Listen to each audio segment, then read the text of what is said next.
মার্কিন প্রেসিডেন্ট নির্বাচনে জেতার পরই একের পর এক হুমকি দিয়ে আসছেন ডোনাল্ড ট্রাম্প। তা থেকে বাদ যায়নি গ্রিনল্যান্ড থেকে শুরু করে চীন, ইরানও।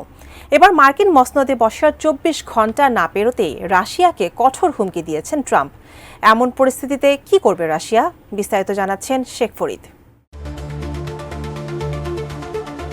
দায়িত্ব নিয়েই রাশিয়াকে কঠোর হুমকি দিয়েছেন মার্কিন প্রেসিডেন্ট ডোনাল্ড ট্রাম্প। ইউক্রেন যুদ্ধ নিয়ে আগে থেকেই সোচ্চার তিনি। এবার এ যুদ্ধ নিয়ে ইউক্রেনের সঙ্গে আলোচনা না করলে রাশিয়ার বিরুদ্ধে ব্যবস্থা নেওয়ারও হুমকি দিয়েছেন তিনি।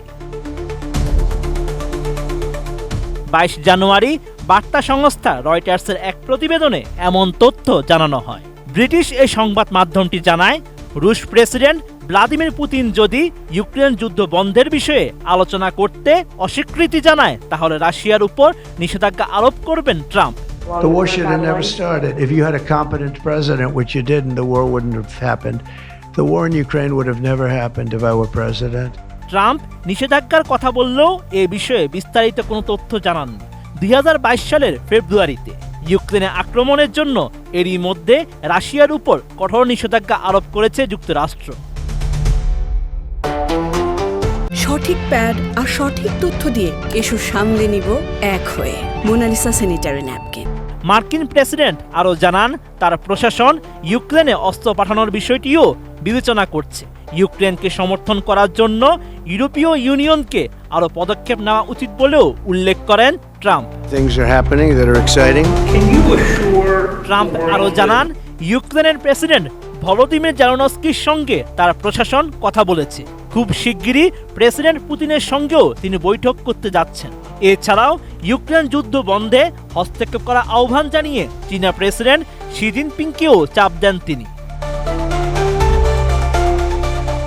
এর আগে প্রেসিডেন্ট নির্বাচনের সময় ট্রাম্প জানান, তিনি যদি প্রেসিডেন্ট হন তাহলে 24 ঘন্টার মধ্যে ইউক্রেন যুদ্ধ বন্ধ করতে পারবেন। এর জন্য তিনি ইউক্রেনের নেটো সদস্য পদ অন্তত 20 বছরের জন্য পিছিয়ে দেওয়ার প্রস্তাব দিয়েছেন। এছাড়াও ট্রাম্পের ধারণা, যুদ্ধ অব্যাহত রাখলে ইউক্রেন কোনোভাবেই জয়ী হবে না, শুধু পশ্চিমা দেশগুলো অর্থ ও সম্পদ নষ্ট হবে। এছাড়া গত ডিসেম্বরে ইউক্রেন ও রাশিয়ার নেতাদের দ্রুত যুদ্ধবিরতির আহ্বান জানান ট্রাম্প। সে সময় সোশ্যাল মিডিয়ায় তিনি লিখেন, জেলেনস্কি ও পুতিন যদি একটি চুক্তি করে তাহলে এই পাগলামি বন্ধ করা যাবে। এই মন্তব্যের মাধ্যমে ট্রাম্প যুদ্ধের সমাপ্তি ঘটানোর জন্য প্রক্রিয়া শুরু করেছেন। Sheikh Farid, ATN news.